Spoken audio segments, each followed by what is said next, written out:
COVID has definitely put a damper on sports with limited capacity, even at the spring training games. But we're going to have some crowds, though, like you said. Absolutely. We will take it, especially compared to last year. But what exactly will the crowds look like, especially for the D-backs home opener tonight? April Warnicki live inside the stadium to tell us exactly what we can expect. Hey, Abe.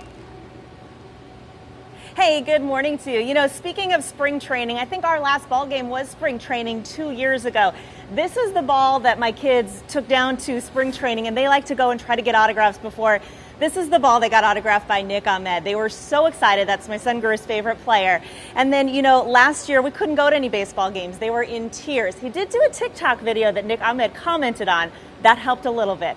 Anyway, we are here at Chase Field. We could not be more excited. You know, things look a little different. They feel a little bit different too, but you know what? We're just glad to be back here in the ballpark. So Josh Rawitz is joining us now this morning to talk a little bit about it. I want to show first, actually, before we get to Josh, you know, you're going to buy a certain seat here, but if you're thinking about seat hopping, that's not going to happen because, you know, you've got the seats that are open, but you've got areas that are kind of zip tied off. And so, Josh, that's going to help to make people, I think, feel a little bit more safe. Yeah, I think our goal with all of this really is to slowly reintroduce people back into Chase Field. And so with that, you're going to stick with the pods that you purchased. And there'll be distance between you and the party next to you. And like you said, it's really just to make sure that everybody knows where they're supposed to go. You know, we're kind of in a weird place now in society. You've got a lot of people who are vaccinated, but you've got a lot of people that are not. Can you tell us the specifics of the mask policy? So you're in your seat, you need to have it on still.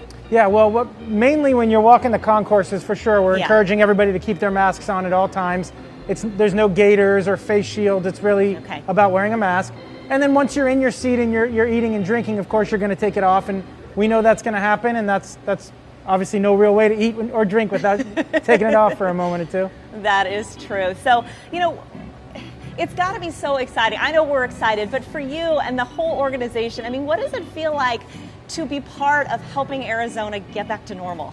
Well, it's honestly what we've been looking for a long time. And it is a very special feeling. I think there's a lot of people that have missed coming to the ballpark.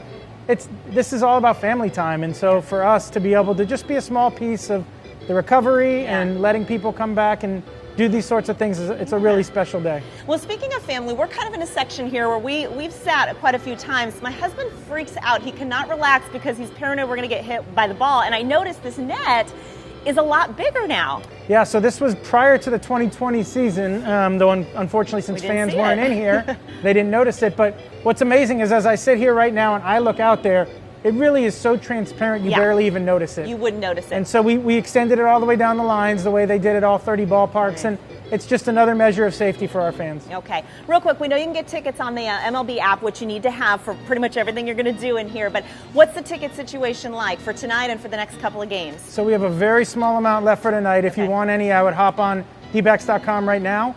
But we do have tickets available for tomorrow night, for Sunday's day game, and then Monday and Tuesday. And our first 3 homestands actually are all for sale. So if you don't get out here this week, you can certainly come out later in April or early in May.